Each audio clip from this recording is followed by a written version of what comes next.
आदरणीय रमेश चंद्र शर्मा जी मध्य प्रदेश राज्य कर्मचारी कल्याण के काम में लगे हुए हैं।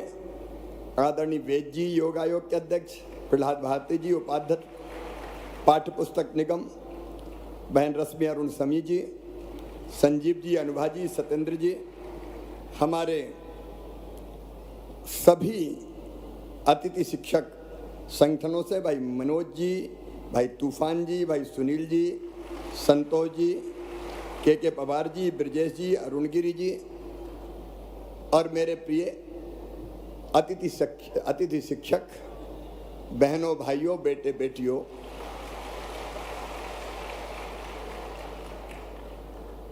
पिछली सरकार ने शिक्षा की व्यवस्था ठीक करने के लिए कभी ठोस कदम नहीं उठाए थे और एक अधकचरी व्यवस्था हो गई थी। गुरुजी, शिक्षाकर्मी, बाद में अतिथि शिक्षक, और इनकी जिंदगी अगर देखें तो ऐसे अनिश्चितता के भंवर में फंस गई थी कि करें तो क्या करें इतने साल पढ़ाने के बाद। मैं एक आपके योगदान को मैं कभी भुला नहीं सकता। जब रेगुलर शिक्षक नहीं थे तब अतिथि शिक्षक के रूप में आपको पढ़ाने का दायित्व सौंपा गया और मुझे प्रसन्नता ये कहते हुए कि अधिकांश अतिथि शिक्षकों ने पूरी कर्तव्य निष्ठा के साथ अपने दायित्व का निर्वाह किया, अपने दायित्व को निभाया। आप वो हैं जिन्होंने हमारी शिक्षा की गाड़ी को आगे बढ़ाया। बच्चों को आप लगातार गांव-गांव में पढ़ाते रहे। मैं आपको इसके लिए हृदय से धन्यवाद देता हूं। आज मैं शिक्षा पे कोई भाषण देने नहीं आया क्योंकि वो समय समय पे हमारी चर्चा होती रहती है, लेकिन मित्रों, मैं अपनी ड्यूटी मानता हूं कि जिन लोगों ने जी जान से अपने सामर्थ्य और अपने क्षमता के अनुरूप बच्चों को विद्या का दान दिया, उनकी जिंदगी भी कुछ बेहतर की जाए। अनिश्चितता के भंवर में वो लगातार लटके ना रहें। और इसलिए अभी अलग अलग पीरियड के अनुसार आपको मानदेय देने की व्यवस्था है। अब ये पीरियड के हिसाब से नहीं होगी, अब महीने के हिसाब से मानदेय की व्यवस्था होगी। और मानदेय भी जो हम तय कर रहे हैं, वर्तमान जो होता है, अतिथि शिक्षक वर्ग 1 9,000, इसके स्थान पे 18,000 रुपया दिया जाएगा। अतिथि शिक्षक वर्ग 2 7,000, उसकी जगह 14,000, और 3 को 5,000 की बजाय 10,000 रुपया ये मानदेय किया जाएगा। और अभी शायद हर महीने करते हैं अनुबंध, क्या करते हैं साल का, तो अब बीच में कोई भी गैप नहीं होगा। एक बार अनुबंध हो गया तो पूरे साल चलेगा, क्योंकि कुछ समय पढ़ाए वो उस समय करें क्या, आखिर उनकी भी तो जिंदगी का सवाल है। और इसलिए एक बार अनुबंध का मतलब साल भर उनकी सेवाएं चलेंगी। लेकिन इसके साथ साथ अब इस अनिश्चितता के भंवर से निकालने की भी एक परमानेंट कोई योजना बनानी पड़ेगी। और इसलिए हम एक शिक्षकों की भर्ती में अभी तक अतिथि शिक्षकों को केवल 25% का आरक्षण था, अब 50% बढ़ा के किया जाएगा। क्योंकि जो पढ़ा रहे हैं, जो अनुभवी है, वर्षों का व्यवहारिक ज्ञान जिनको है, अगर वो भर्ती होंगे तो मैं समझता हूं कि वो बेहतर ढंग से बच्चों को पढ़ा सकेंगे, और ये व्यवस्था अगली भर्ती से ही जैसे होती है तत्काल हम लागू करने का काम करेंगे। और अतिथि शिक्षकों को उच्च शिक्षा विभाग के अनुसार प्रतिवर्ष 4 और अधिकतम 20 अंक बोनस के रूप में ये प्रदान किए जाएंगे, ताकि अधिकतम उनका चयन हो सके, उनका सिलेक्शन हो सके। आप पढ़ाने का काम कर रहे हैं, लेकिन पूरे मान और सम्मान के साथ पढ़ाएं। एक मैं ये भी तय कर दूंगा कि जैसे नियमित पढ़ाने वालों को वेतन मिलता है, अब चूंकि वेतन तय हो गया है, मानदेय तय हो गया है, इसलिए निश्चित महीने की 1 तारीख, 1 या 2, 3, 4 जो भी होती है, उसमें सबको मानदेय मिल जाए, भटकना ना पड़े, परेशान ना होना पड़े, ताकि इनके घर की गाड़ी भी चल सके, परिवार को भी ये ढंग से देखने का काम कर सके। और एक मैं गुरुजियों की तरह एक योजना बनाऊंगा कि जिसमें पात्रता परीक्षा लेके भी हम अतिथि शिक्षकों को नियमित करने की दिशा में आगे बढ़ सकें। जब गुरुजी के लिए किया है तो उनके लिए भी हम सोच सकते हैं। केवल जो आरटीए के अंतर, आपको पता है शिक्षा का जो कानून है आरटीई, उसके अंतर्गत डीएड बीएड वाली जो बाध्यताएं हैं वो हम रिलैक्स नहीं कर सकते, क्योंकि वो केंद्रीय कानून है। लेकिन उसको छोड़ के मेरी इच्छा है कि तुम सब नियमित हो जाओ, ढंग से पढ़ाओ, बच्चों को भी ठीक से पढ़ाओ, और बच्चों के साथ साथ अपने परिवार का भी आप ध्यान रख पाए। आपने इतने दिन में जहां गया बहुत अनुशासित तरीके से अपनी बात रखने का काम किया। मैं जहां जाता था, मेरे अतिथि शिक्षक मित्र मिलते थे और बड़े अनुशासित ढंग से अपनी बात करते थे। मेरी आपसे इतनी अपील है कि मैं आपकी चिंता करूंगा, भारतीय जनता पार्टी की सरकार आपकी पूरी चिंता करेगी। आपकी जिंदगी अनिश्चित हम नहीं रहने देंगे, निश्चितता लाकर ही रहेंगे। कई कदम मैंने आपको बता दिए, लेकिन आपसे भी मेरा आग्रह है कि शिक्षक का मतलब सामान्य सेवा नहीं है, यह है बच्चों का भविष्य बनाने का काम। आज जो बच्चे पढ़ेंगे वो ही मध्य प्रदेश बनाएंगे, वो ही अपने देश को बनाएंगे। तो मेरी अपील है कि बेहतर से बेहतर पढ़ाई, बेहतर से बेहतर शिक्षा, और उसके लिए अगर हम अपने आप हमको ट्रेनिंग प्राप्त करनी हो, हमको कई चीजें सीखनी हो, तो आप उसकी भी भरसक कोशिश करना कि आप अपने आप को कैसे और ज्यादा सक्षम बना सकते हैं। शिक्षकों का भाषण नहीं बोलता, शिक्षकों का आचरण बोलता है, प्रभावित वही करता है। और इसलिए आपका आचरण बोले। आपको देख के देखो, मैं आज जो कुछ हूं, मैंने अनेकों बार कहा है, मैं आज फिर कह रहा हूं कि मैं जो कुछ हूं आज, उसमें सबसे बड़ा योगदान है तो मेरे माता पिता के बाद मेरे गुरु, मेरे शिक्षक श्री रतन चंद जैन जी का है। मैं उनको बारंबार प्रणाम करता हूं। गुरु चाहे तो बच्चों की जिंदगी बदल दे, और इसलिए अपने यहाँ कहा है, गुरु गोविंद दोऊ खड़े काके लागू पाए, बलिहारी गुरु आपकी गोविंदिया बताए, गोविंदियो बताए। शिक्षा वो है जो मनुष्य को मनुष्य बना सके, शिक्षा वो है जो मुक्ति दिला सके। सा विद्या या विमुक्तये, शंकराचार्य जी महाराज ने कहा था। इस लोक में भी और परलोक में भी मेरे प्रिय भांजे और भांजियों, मैं यही आग्रह आपसे, देखिए मैं सरकार नहीं चलाता, मैं परिवार चलाता हूँ, परिवार चलाता हूँ।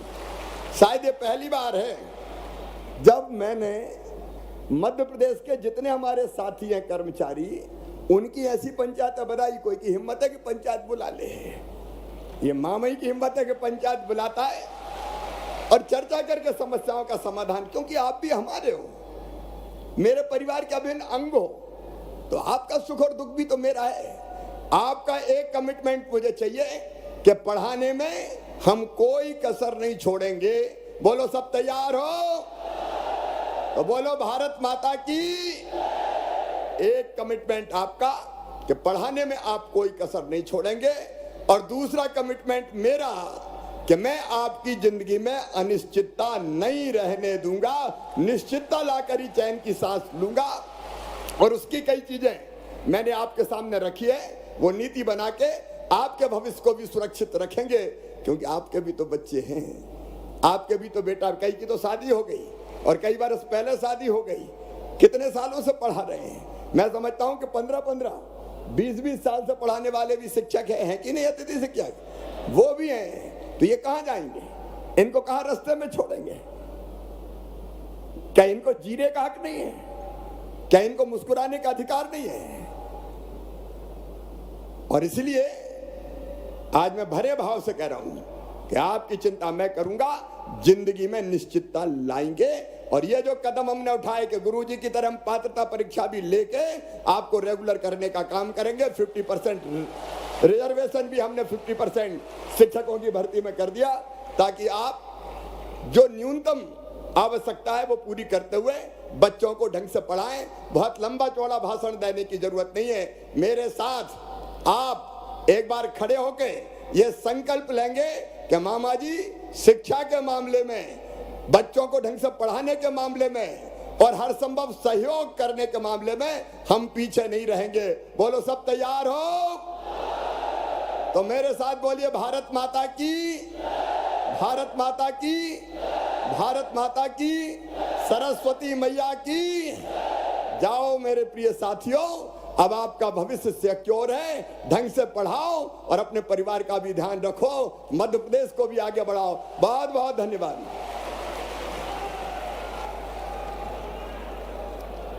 बहुत बहुत धन्यवाद माननीय मुख्यमंत्री महोदय आपका। हम आभार व्यक्त करते हैं माननीय मुख्यमंत्री जी का। माननीय राज्य मंत्री स्कूल शिक्षा आपका। लेकिन अभी तक तो हर जगह मुझे मिलते थे, अब मिलोगे कि नहीं मिलोगे?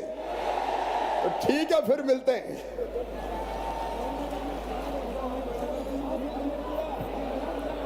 एक बार फिर माननीय मुख्यमंत्री जी का बहुत बहुत आभार।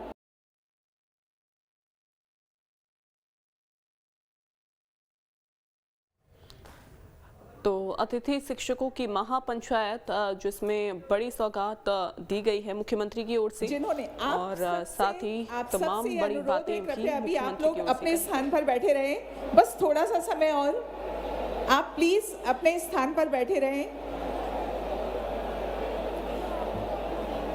एक अनाउंस कर दो, जो भोपाल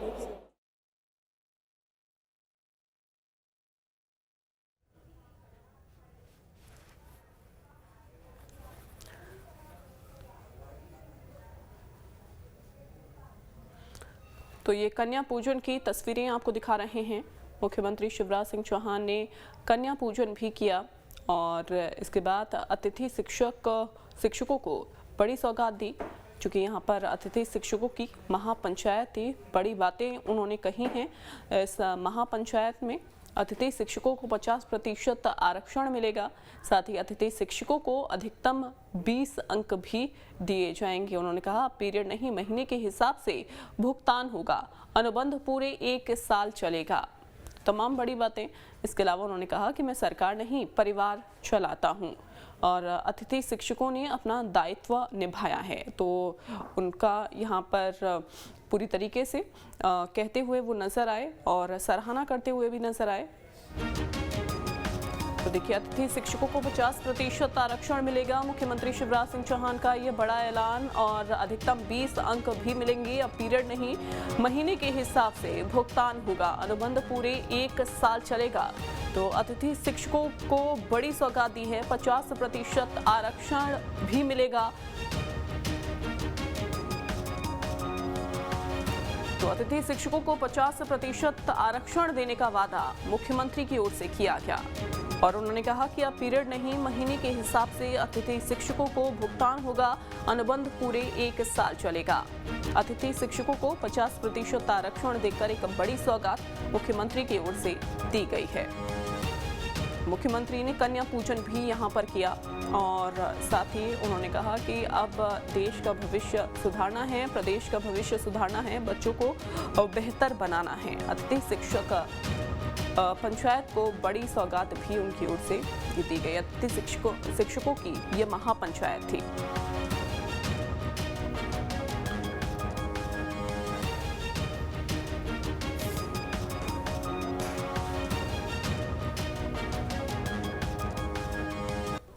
तो मुख्यमंत्री ने महापंचायत को संबोधित किया। अतिथि शिक्षकों को संबोधित करते हुए बड़ी सौगात दी गई है उनकी तरफ से, 50% का आरक्षण देने का वादा भी किया और साथ ही उनके ऊपर फूल भी बरसाए गए। तो तस्वीरों में देखा जा सकता है कैसे मुख्यमंत्री शिवराज सिंह चौहान अतिथि शिक्षकों के ऊपर पुष्प वर्षा करते हुए दिखाई दे रहे हैं। साथ ही कन्या पूजन भी उनकी ओर से किया गया और जब वो मंच पर पहुंचे तो मंच पर पहुंचकर उन्होंने तमाम बड़ी बातें कही और बड़ा ऐलान भी किया। 50% आरक्षण देने का ऐलान अतिथि शिक्षकों को किया गया। उन्होंने कहा कि अब पीरियड नहीं, महीने के हिसाब से भुगतान होगा, अनुबंध पूरे 1 साल चलेगा। इसके अलावा उन्होंने ये भी बताया कि वो सरकार नहीं परिवार चलाते हैं और आगे भी वो अतिथि शिक्षकों से मिलते रहेंगे।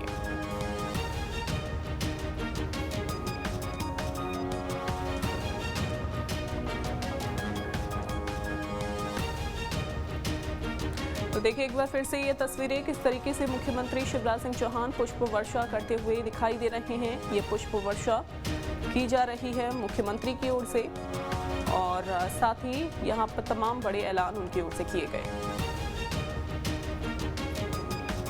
और खास बात ये रही कि कन्या पूजन भी उन्होंने किया। नीलम हमारे साथ जुड़ गई हैं। नीलम, तमाम बड़ी सौगातें अतिथि शिक्षकों को मुख्यमंत्री की ओर से दी गई और साथ ही बड़ा ऐलान किया गया 50% आरक्षण का। जी बिल्कुल, देखिए अतिथि शिक्षकों के महापंचायत में मुख्यमंत्री शिवराज सिंह चौहान ने इस वर्ग को कई बड़ी सौगातें दी है, घोषणाएं की है। सबसे पहले अगर हम बात करें आरक्षण की तो शिक्षक भर्तियों में अब अतिथि शिक्षकों को 50% तक का आरक्षण दिया जाएगा। इसके साथ ही इनका जो अनुबंध होता है, अनुबंध का जो पैसा है वो अतिथि शिक्षकों का पूरे 1 साल का दिया जाएगा। इसके अलावा अलग अलग वर्ग अतिथि शिक्षक है उनका मानदेय भी बढ़ाया गया है। प्रथम वर्ग के अतिथि शिक्षकों का मानदेय जो 9,000 था अब उसे 18,000 कर दिया गया है। द्वितीय वर्ग के अतिथि शिक्षकों का मानदेय जो 7,000 था वो 14 हो गया है। इसी तरह तृतीय वर्ग के अतिथि शिक्षकों का जो मानदेय है वो 5,000 से बढ़ाकर 10,000 कर दिया जाएगा, यानी कि दुगना मानदेय अतिथि शिक्षकों को मिलेगा। देखिए अतिथि शिक्षक इस बात की मांग भी कर रहे थे कि एक तो जो उनका अनुबंध होता है वो बेहद कम समय के लिए होता है और ऐसे में उनके ऊपर से बेरोजगारी की जो तलवार है वो हमेशा लटकी रहती है। तो उन्हें अब जो पूरे 1 साल तक का पीरियड समय रहेगा उसका पूरा पैसा दिया जाएगा। मानदेय बढ़ाने की मांग की जा रही थी तो मानदेय को जो है अलग अलग वर्गों के लिए दोगुना कर दिया है। तो कहीं ना कहीं जो बड़ी संख्या में अतिथि शिक्षक है, करीब 50,000 से ज्यादा मध्य प्रदेश में, उनको चुनावी साल में साधने की पूरी कोशिश नजर आ रही है। जितनी भी घोषणाएं आज सीएम ने अतिथि शिक्षकों की की। जी, इसके अलावा 20 अंक भी देने का ऐलान किया। उन्होंने कहा कि अधिकतम 20 अंक अतिथि शिक्षकों को मिलेंगे और साथ ही आप पीरियड के हिसाब से नहीं, महीने के हिसाब से अतिथि शिक्षकों को भुगतान होगा। तो एक बड़ी राहत है यहाँ पर। जी बिल्कुल, बड़ी राहत है क्योंकि देखिए ये शिकायतें तो अतिथि शिक्षकों की तरफ से लंबे समय से की जा रही थी कि उनका जो पैसा है, पहली बात उन्हें कम समय पे मिलता है और समय पर भी नहीं मिलता है। महीने के हिसाब से कई बार उनको जो है स्कूलों में अतिथि शिक्षक के तौर पर रख दिया जाता है। ऐसी उन्हें परेशानी होती है। आर्थिक जो अव्यवस्था कहीं ना कहीं स्कूल शिक्षा विभाग में है उसका सामना अतिथि शिक्षकों को करना पड़ता है। ये एक बड़ी राहत उन्हें दी जा रही है। इसके साथ ही 50% आरक्षण तो शिक्षक भर्ती में मिलेगा ही, वही अगर वो कोई भर्ती परीक्षा दे रहे हैं तो उन्हें 20% अंक भी दिए जाएंगे और प्राथमिकता अतिथि शिक्षकों को दी जाएगी। तो जाहिर तौर पर एक बड़ी राहत रहेगी भर्ती परीक्षाओं में शिक्षकों की। जी बिल्कुल नीलम, बहुत शुक्रिया आपका जानकारी देने के लिए।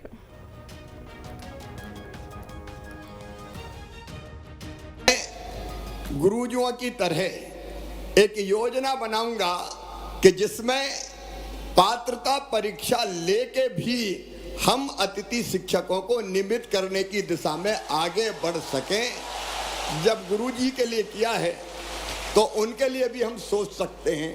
केवल जो आरटीए के अंतर, आपको पता है शिक्षा का जो कानून है आरटीई, उसके अंतर्गत डीएड बीएड वाली जो बाध्यताएं हैं वो हम रिलैक्स नहीं कर सकते क्योंकि वो केंद्रीय कानून है।